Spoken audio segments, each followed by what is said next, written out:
Bien, alors pour ce qui est de la conclusion et de l'introduction, je vais traiter cela dans le même chapitre.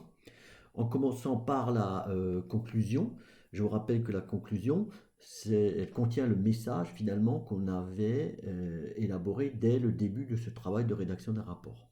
Donc on peut évidemment dévier de ce message, en tout cas le moduler au cours du stage, hein, évidemment. Bon, c'est un travail qu'on fait à la fin, donc normalement il n'y a pas de surprise.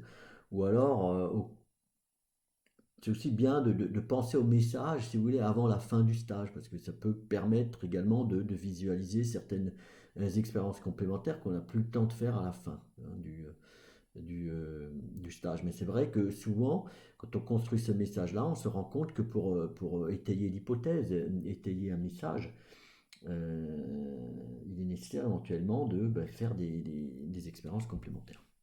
Mais néanmoins, ce message a été construit auparavant. Donc l'idée, c'est de bien rappeler la question, les objectifs dans cette conclusion et de dire si on répond à la question, si on atteint les objectifs qui étaient fixés dans l'introduction, hein. Je rappelle, on verra après que l'introduction est liée à cette conclusion et est construite autour de la conclusion. Alors bien sûr, l'idée, c'est pas que la conclusion ressemble à un résumé, mais c'est qu'il y a également là-dedans la possibilité ou la proposition de moduler le propos, moduler les résultats et surtout de remettre ces résultats, ce message en perspective du contexte qui a été lui aussi établi, on va le voir après, dans l'introduction. Alors, on ne peut pas faire beaucoup de fioritures, hein, dans la conclusion. Normalement, c'est un travail qui est assez codé. Et vous voyez ici, je rappelle là, les critères que nous allons considérer pour évaluer le rapport du niveau acceptable jusqu'au niveau excellent. Alors, comme je vous le disais, la conclusion, elle découle de l'introduction. En tout cas, l'introduction introduit la question, les objectifs du travail, qui sont repris dans la conclusion. Et l'idée, donc, dans cette introduction, c'est de contextualiser le travail, c'est-à-dire de placer la question, les objectifs dans un contexte. Et on va voir, je vous propose de travailler cette vidéo-là, qui est donnée la vidéo qui est donnée dans le cours Moodle, hein.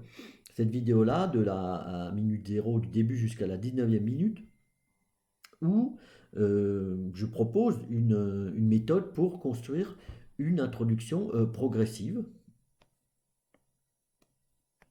avec un contexte pour l'étude très large au départ, mais qui va, au fur et à mesure de l'introduction, se concentrer vers la question posée ou l'objectif du travail.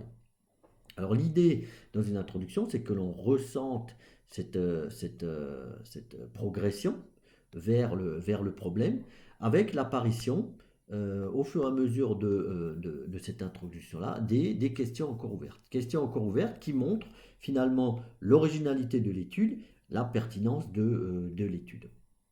Enfin, tout ce travail-là d'entonnoir, j'allais dire, qui amène vers la question ou l'objectif du travail, qui est posé à la fin, bien sûr, de l'introduction. Alors, bien sûr, dans certains cas, on trouve également une méthodologie, une stratégie expérimentale qui est présentée à l'issue de la question posée, parce que cette méthodologie, cette stratégie-là, constitue éventuellement également l'originalité de l'étude, la pertinence de l'étude. Mais tout cela, tout ce contexte-là, il est basé sur une culture. C'est-à-dire, dès que vous allez affirmer qu'une chose existe, ou qu'une chose n'est pas connue, ou qu'une chose a été faite de cette manière, il va falloir citer les travaux auxquels vous faisiez référence. Okay, c'est ces travaux-là, publiés, qui finalement sont vérités. Voilà. Et cette vidéo-là, ces 20 minutes de vidéo présentent également comment on utilise, comment on articule ces propos-là autour d'une bibliographie. Alors pour ce qui est des critères pour l'introduction, nous les rappelons ici. Donc le principe, c'est comme je vous l'ai dit, contextualiser le travail, présenter la question et l'objectif, et enfin utiliser une bibliographie.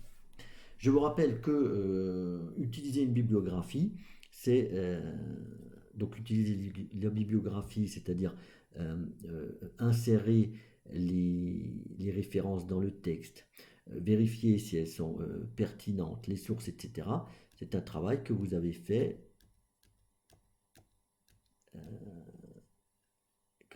à ce niveau. Donc l'idée là, c'était d'utiliser l'outil Mendeley pour insérer des références.